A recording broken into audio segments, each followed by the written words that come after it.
Good evening. Today is the 15th day of November 2015, and we continue with our explorations in Savitri, coming close to finishing now the first book. We are on Book 1, Canto 5. And as always, I begin with a few lines from Mother's talks about Savitri. And these two sentences for me sum up everything. He has crammed the whole universe in a single book. It is a marvelous work, magnificent, and of an incomparable perfection. You know, before writing Savitri, Sri Aurobindo said to me, I am impelled to launch on a new adventure. I was hesitant in the beginning, but now I decided. Still, I do not know how far I shall succeed. I pray for help. And you know what it was? It was, before beginning, I warn you in advance, it was his way of speaking, so full of humility and divine modesty. He never asserted himself.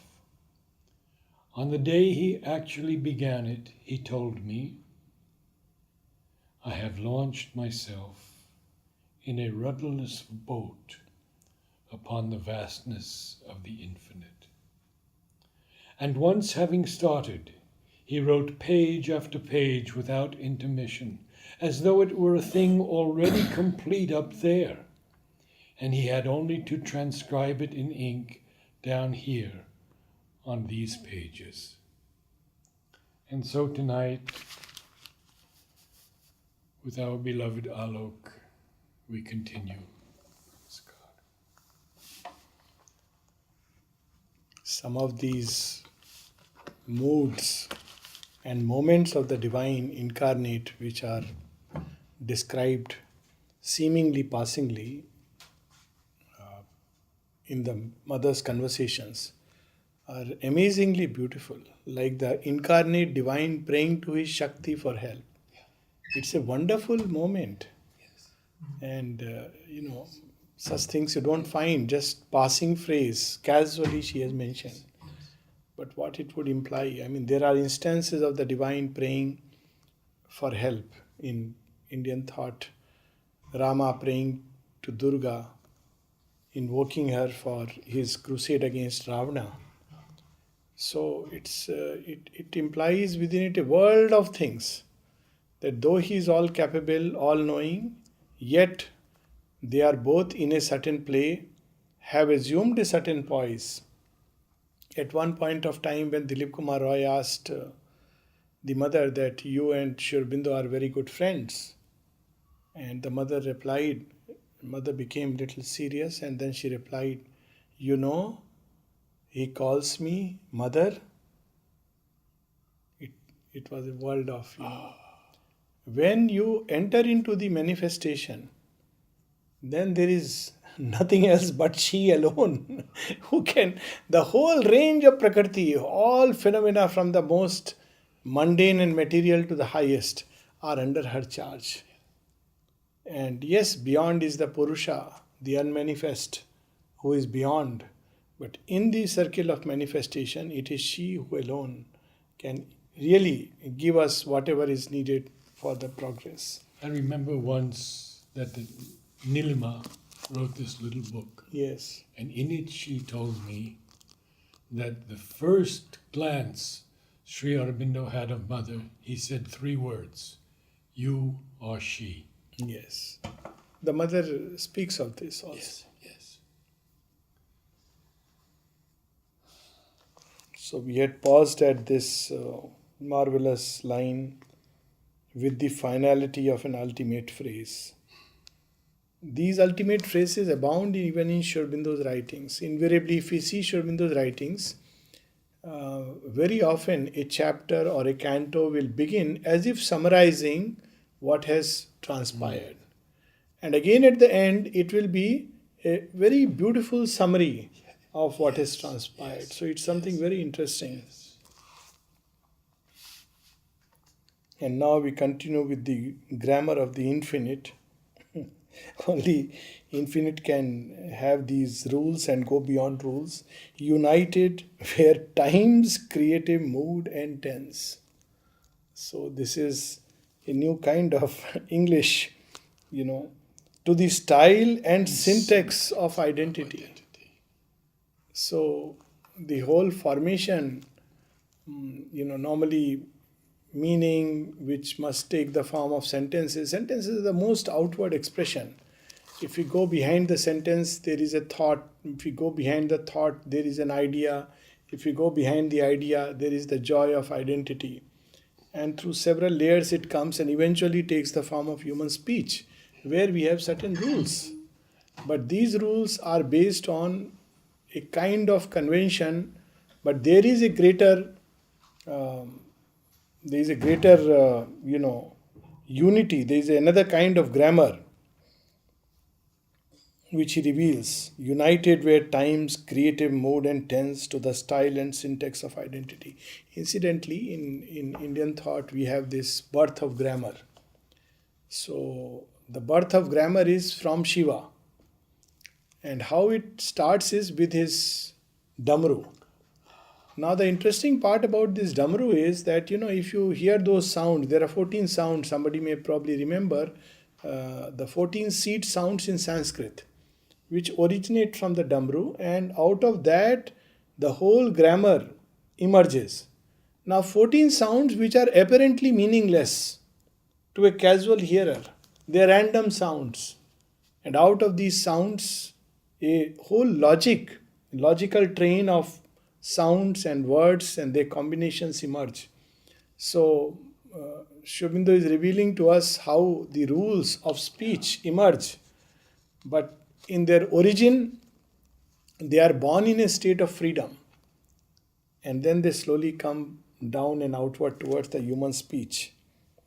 A paeans swelled from the lost musing deeps, an anthem pealed to the triune ecstasies.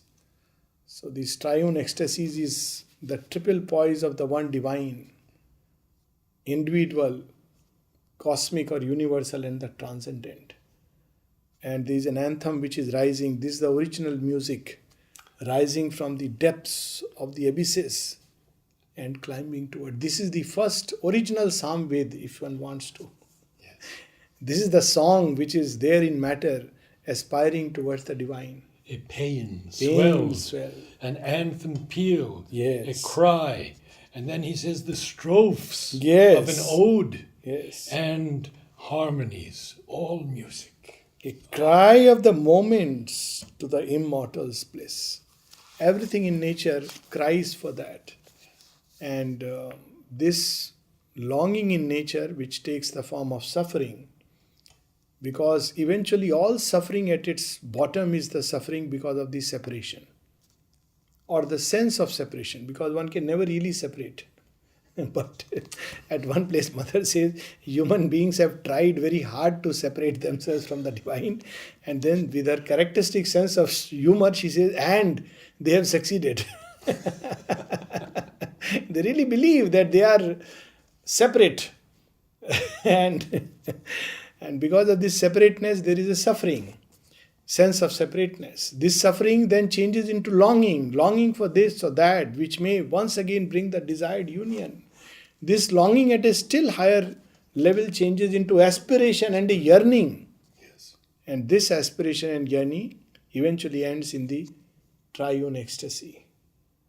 So this is what is being revealed to us so beautifully. And you see, this whole creation can be seen as a cosmic poem, and our own life as a poetry with many notes. There is this concept of 9 rasas or 10 rasas in Indian thought. And each rasa mood is in itself something very powerful. It's a kind of delight.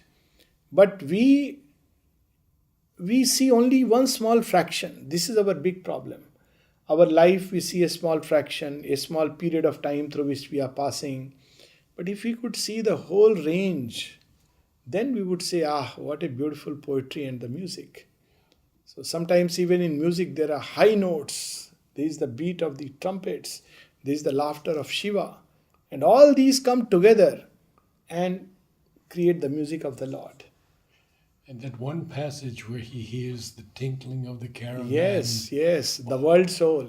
Yes. Cricket sounds and tinkling of the caravan and the flute. And the flute.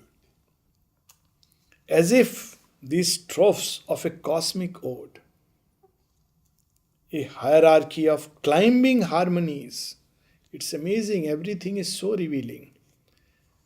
These harmonies, there are layers and layers, there are levels and levels of harmony.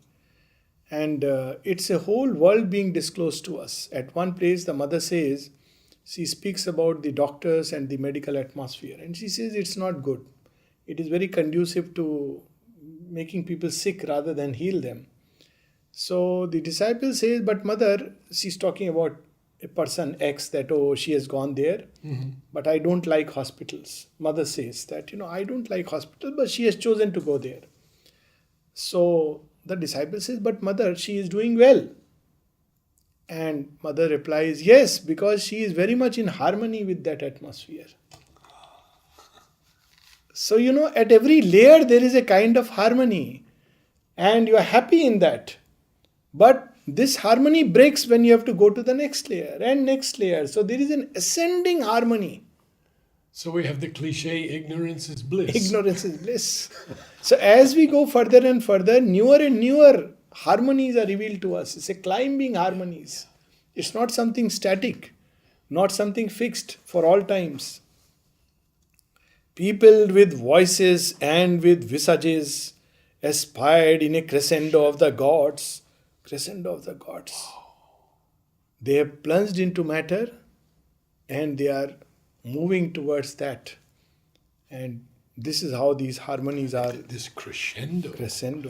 Because in an orchestra, this crescendo is the point of the most powerful. Climactic point. Yes. And starts with the strophes. Yeah. And then it builds towards a crescendo. So we have to, also... that's why at one place mother says, wait to see the last act in the drama of God. It is not yet over. So all our conclusions based on just one scene or even half a scene or less than that of a brief life. And we draw conclusions about the whole creation.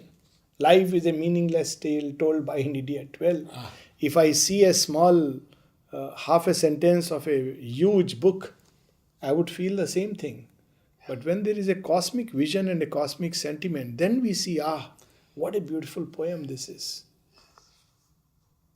From matter's abysses to the spirit speaks. Above where the immortal's changeless seats, wide chambers of dalliance with eternity. Casual meetings. Dalliance. What a word. Dally. Another place he uses the word loiters. Yes. So beautiful these words are. We think of, very seriously, one is in front of God and, kneels and says, how can you have dalliance? Dalliance with eternity. But that's what she taught here. All these children, now they say, at that point, we could never imagine.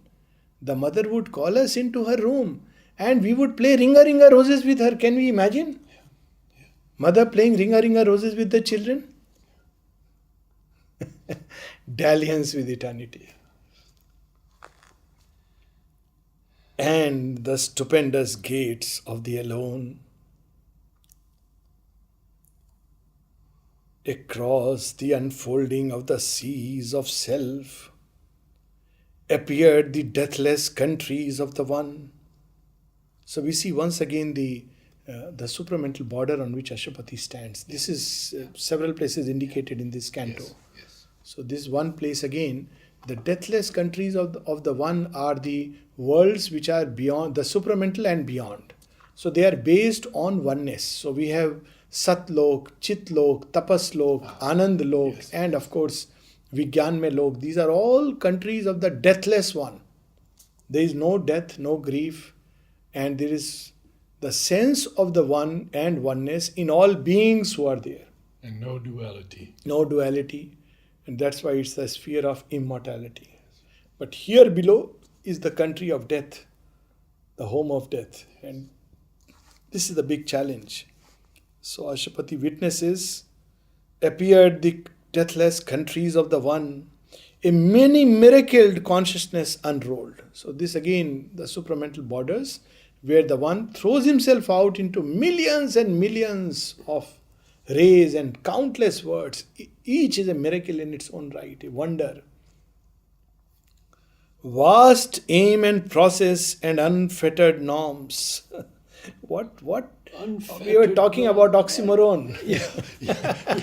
Yes. There is either a norm or there is unfettered, free, without any chains. And yet it is a norm assumed, a certain poise assumed by nature.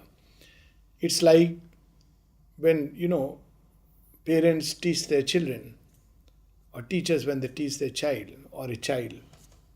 They assume a certain position which comes close to the child. And they have to be faithful to that. But they are always free inside. If the child wants to learn more, grow more, he'll be carried. Then he will discover what wonder lies in the heart of the teacher. But if the child doesn't want to learn, doesn't want to grow, there is the freedom only for this much. So this is an unfettered norm. Only the one, or at that level, one can assume. There is a norm, and yet one is not bound by it. Free. And the free progress system that Is Mother that? initiated. Yes, it is that. Because the divine, this is how the divine operates with the world. You want to be with the divine in one way, the divine will accept that approach. You want to simply trust like a child that he will do everything for you, he will do everything for you. You want to walk the path to the union with the divine, he will take you for the union with the divine. You want to turn your back away and say, I don't care about, divine will say, very fine. Thus shall you experience life that the divine doesn't care for you. So we turn each of these experiences into a norm. But actually, he is free always. And he has assumed this poise because it is necessary for the growth of our soul. So at that level, there is really no fetters. And yet, there is a seemingness of a certain norm. That's why it's so difficult to understand the mother's ways. Champaklalji once says that earlier, much earlier, when people would bring artificial flowers, Oh, yes, I remember. the this, mother yes. seemed that she did not like it. So she would, from her gestures or from... It appeared that she was not really appreciative of it. And so everyone said Mother doesn't Like flowers. plastic flowers. Then much later, Champaklalji says that I saw when, creativity had developed and people, the flowers, they had become beautiful, much more yes. beautiful. And then she would be very happy on receiving them. So Champaklalji says that supposing at that moment somebody who saw this had gone away, then he would come and say that, well, mother did not like artificial flowers. There is a very interesting story going on, the story of Shiva. So there is somebody who has seen Shiva in his trance state when he is unmarried, when he is without his Shakti. And this Bhakta loves this Shiva so much that he goes into his own deep meditation and thousands of years roll by. An age rolls by and then he comes out with this Om Namo Shivaya. But time has moved. Shiva is married. Not once but twice. Not just Sati but Parvati. He has 2 children and when he comes out, he doesn't believe it is Shiva. He says, you are an imposter. And it is Shiva because he cannot understand that how the Shiva can be both these together. Nothing binds. He is free, infinite. But we have an angle of vision and we limit to that. So this one oxymoron reveals so much. Unfettered norm. And Mother says Do not take my words for Yeah, teaching. yes, exactly. They're always a force in action. Yes. Even she has gone on to say, even when my words get printed, I have seen that the power gets reduced. She said that. And someone asked, Mother, what is it? What is there in what you speak that it, does so much in us? The question is about running into 5, 6 lines. The mother's one word reply is consciousness. So eventually, all these words are meant to enter into the state of consciousness embodied by the writer. That is their purpose. But we get lost into, externalities and scholarly debates. Look at just this one line to meditate upon. And the stupendous gates of the alone. It's worth meditating. Across the unfolding of the seas of self. So, the manifestation, unfolding of the seas of self, creation. Appeared the deathless countries of the One. In many miracle consciousness unrolled, vast aim and process and unfettered norms, in larger nature's great familiar roads. Now that is appearing to Ashwapati. Franchised from the net of earthly sense. So this is our prison. There is no other prison. And when Aurobindo wrote that famous aphorism, that I went to a place full of holy men and I got bored. Yes. God took me to a prison and I found him. Then Mother comments on this, that he describes this about his experience in the Alipur jail. Yes. That how even in prison he was experiencing the One everywhere. So people who complain of outer circumstances and situations, all right, there is a very momentary truth in that. But eventually we have to become free from everything and should be able to experience that sense of the One everywhere. Franchised from the net of earthly sense. So, but for that we have to become free from this grip that all the time senses earthly sense. And it's a net. Net. Absolutely net. Because we see, we hear, we are taught what you see is true, what you hear is true. Yes. So, not realizing that what we see and hear cannot be true by its very nature because the senses are limited and false. They don't transmit truth to start with. It may have its temporary utility, and science has discovered it. Earth is flat. No, it is round. My daily senses experiences, sun comes out of the east, but no, sun is static. Earth moves. In fact, Aurobindo would say sun and the earth both are drifting in endless space. So senses are very deceptive. And then what appears before us? Calm continents of potency were glimpsed. Again we see the combination of opposites. This is a characteristic of supermind. Calm continents of potency. Powerful calm. Not a memeless calm. Not the calm of Shava, the dead, but the calm of Shiva, the Almighty. So the calm continents of potency were glimpsed. Homelands of beauty shut to human eyes. We cannot see, we cannot experience. Half seen at first through wonder's gleaming lids, surprise the vision with felicity. Suddenly, every sense is filled with delight because the experience of the One begins to dawn.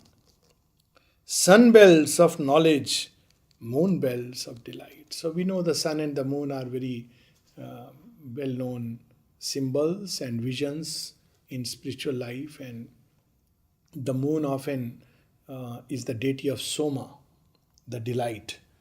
So he represents that aspect which is delight, and sun represents the blazing knowledge.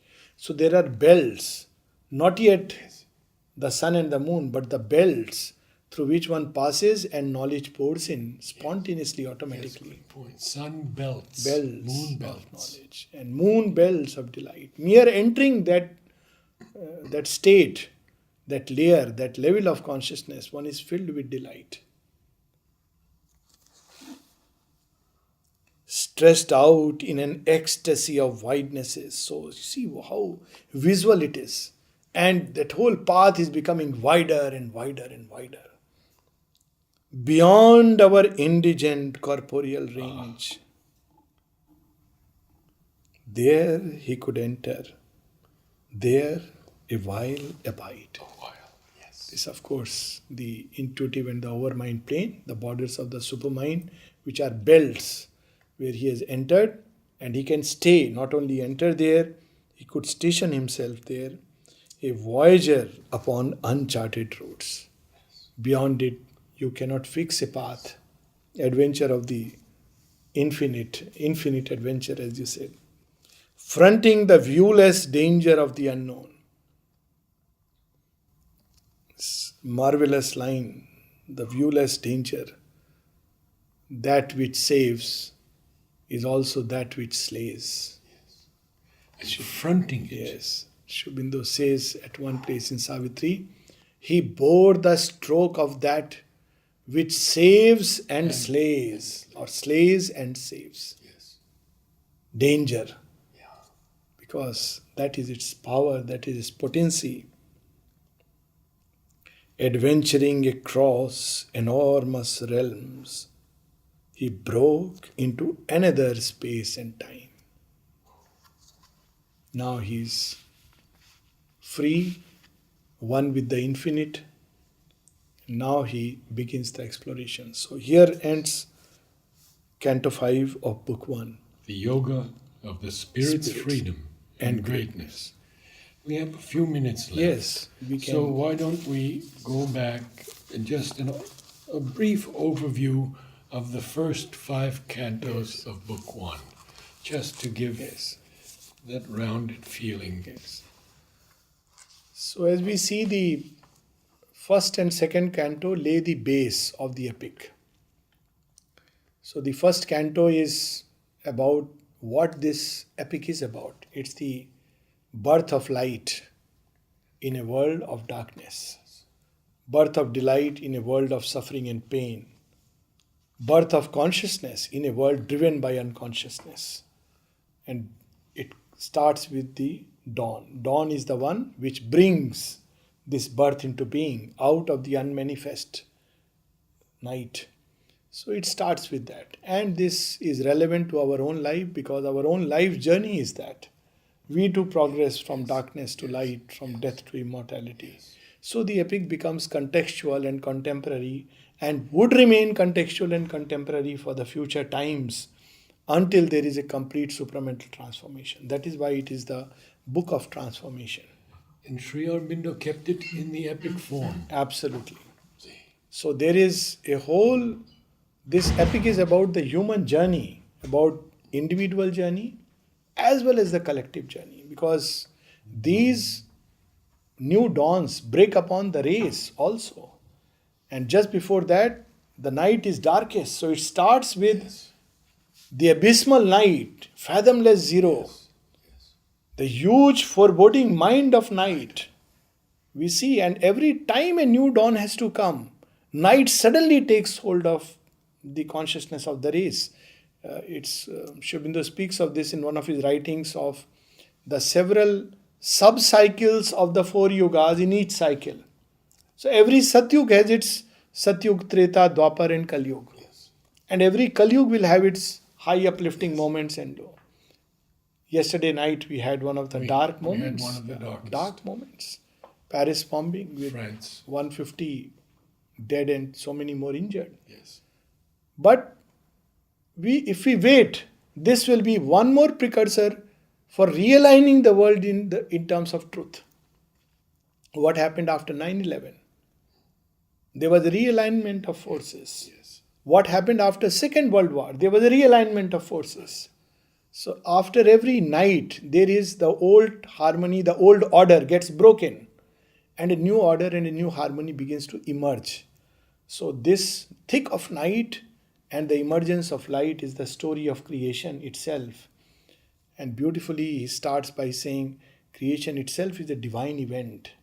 But before every divine event, there is a huge fathomless mind of night, And slowly, the darkness goes away and the light grows greater in the east, as he says in Savitri. And the one who does it is the Divine Mother, whose feet touch the earth. She comes and changes by her touch. So this is the story. And Aurobindo, in a nutshell, in Book 1, Canto 1, says so beautifully, almost that day the epiphany was disclosed. Yes. So all the truth that is going to happen, actually every day it is disclosed to our eyes. Whoever doubts that any darkness will not have an end, every day we experience it ends. Nature comes and tells us. And our thoughts and hopes are the signal flares. Signal Beautiful. flares. Good morning, wake up. Yep. Here is another day. Darkness is slain. Yes. So it's, we have to look at that. So this story in the very beginning, first canto itself, the whole symbol, this dawn that comes in life of every human being, every nation and every collective grouping of mankind, and is destined to come, is bound to come, because it depends not on man, not on earth, but on the light that comes from the beyond. Morning does not wait for our prayers. It comes regardless of it.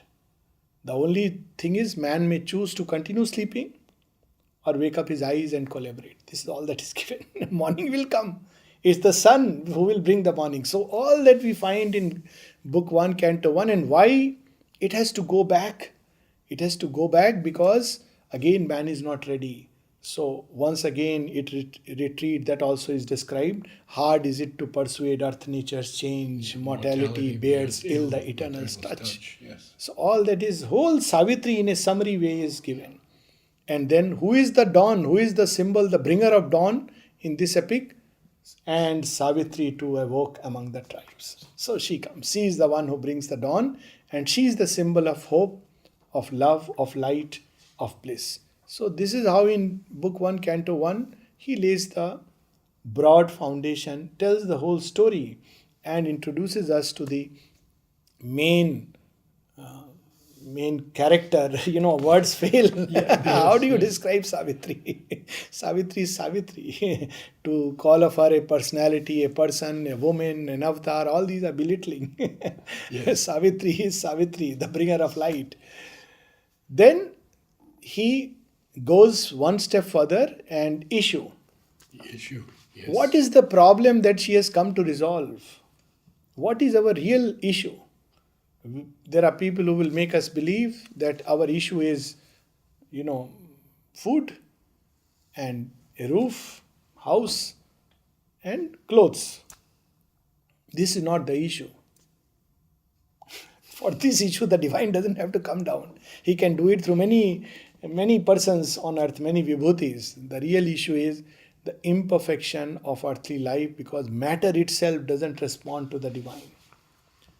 This is the issue. And therefore, even when the great ones come into this jail, so beautifully, a jail is this immense material world. Universe, yes. At every step, there is a law, Yes.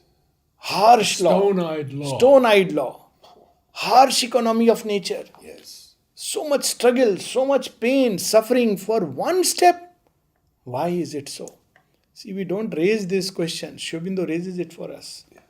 Why shouldn't spiritual life be the most natural thing for us?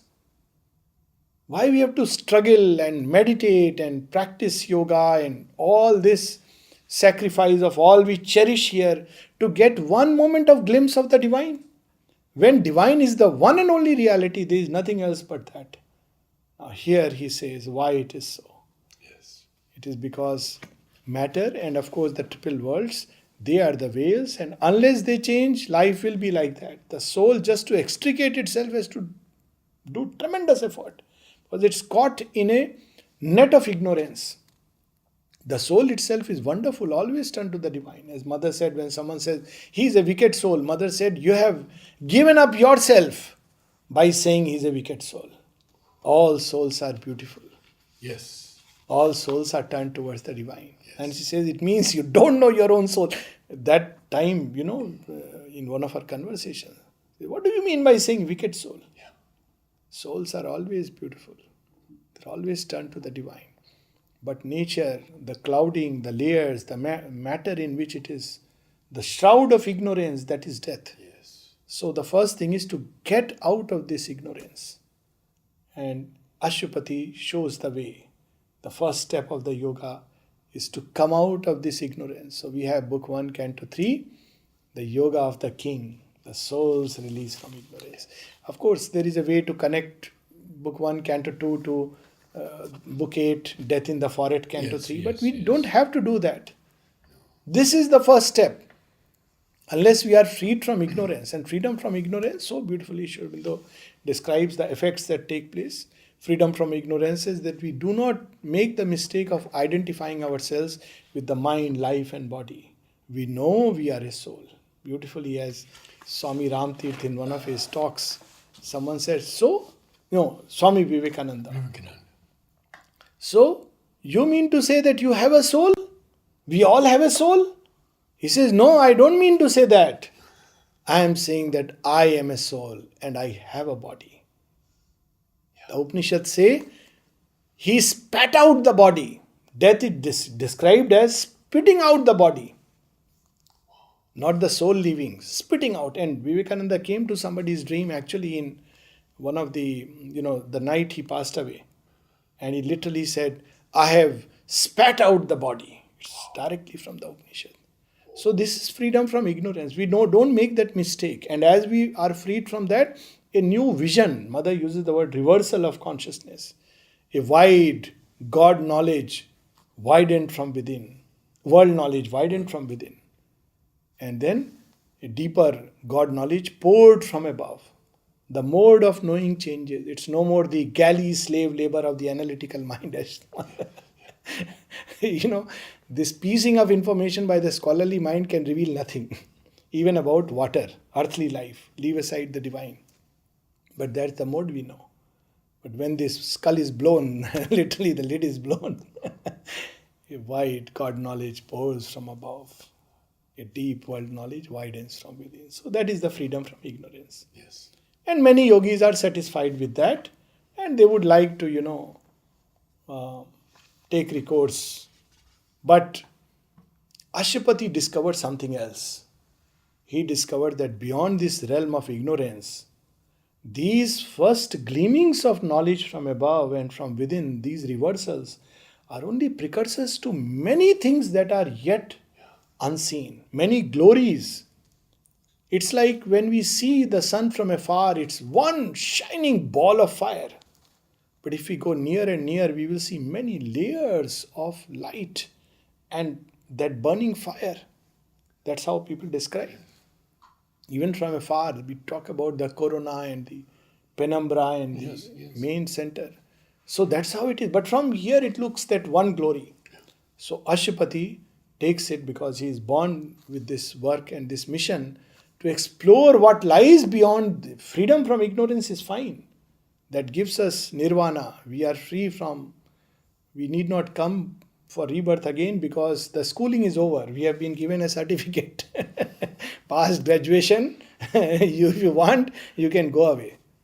But the masters come back to the school to teach. Or some who have a special work to do in the world, vibhutis. And of course, the divine himself descends as avatar. Great lines can join after the soul is freed. All that is described now in the secret knowledge. What are these possibilities? What he discovered? What is possible to discover? Ashupati has discovered that there is the secret one and this whole creation is his play. The two who are one are the might and right in everything. All here that seems to be its lonely self are figures of the soul transcendent one. How beautiful. Our light and darkness Or their souls interchange. Their eyes interchange. Their eyes Our interchange. knowledge and ignorance are their eyes interchange. interchange. What we call as knowledge, what we call as ignorance, is both a play of the divine. Yes. We see these verses, some of them in the Ish Upanishad, about that kind of a self. And what are the signs of this self-knowledge? This secret into which we enter. So all this is beautifully described in the secret knowledge.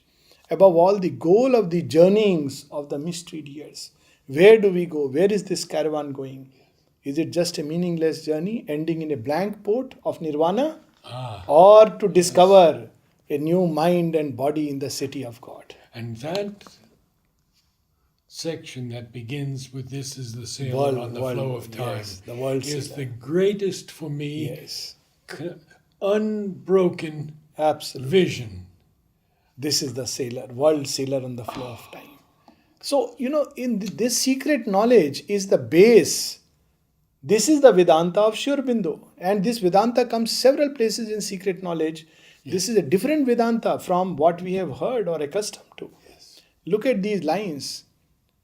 One who has shaped this world is ever its Lord. Yes. Our errors are his steps upon the way. He works through the fierce vicissitudes of our lives. He works through the hard breath of battle and toil. He works through our sins, our sorrows, and our tears. This is Vedanta. His knowledge Overrules our our nescience. nescience. Whatever the appearance, we must bear. Yes. When nothing we can do but drift and bail, a mighty guidance leads us still through all. This is Vedanta of Vedanta. Not that there is that and this is Yes. Maya, illusion. There is nothing else but that. And then this aspect of Vedanta, which brings in, reconciles the avatarhood. See, in traditional Vedanta, they can't believe in avatarhood because how can the infinite limit himself? But look at Aurobindo's lines. Alive in a dead rotating universe, we whirl not here upon a casual globe, a divine intervention thrones above. Yes. It enters. It again and again comes, and eventually it is the one who will conquer the resisting world, and beauty conquer the resisting world. When darkness deepens, thus shall the mass transcendent mount his throne. When darkness deepens, strangling the earth's breast, and man's corporeal mind is the only lamp, as a thief's in the night shall be the covert. So this whole secret knowledge, this is the base. If somebody wants to know what are Aurobindo's views on Vedanta, no. Rather we should say what Aurobindo reveals is Vedanta. Most perfect Vedanta. And that is in secret knowledge. It literally means Vedanta. The knowledge which cannot come by senses and mind is the secret knowledge. And Ashwapati can have access to it because he is freed from ignorance, so he can arrive at this knowledge. Having arrived at this knowledge, fundamental knowledge, now he explores the kingdoms, glories, he glimpses them. And he discovers, there is so much waiting in the unmanifest. We just read. Waiting to be born. Waiting for its hour. The many miracled consciousness. Such glory, such sunbelts of knowledge, moon belts of delight, waiting to pour upon earth. And then, of course, he makes the last great sacrifice. Or the first. Aurobindo's whole life can be seen as a series of renunciation, external and internal.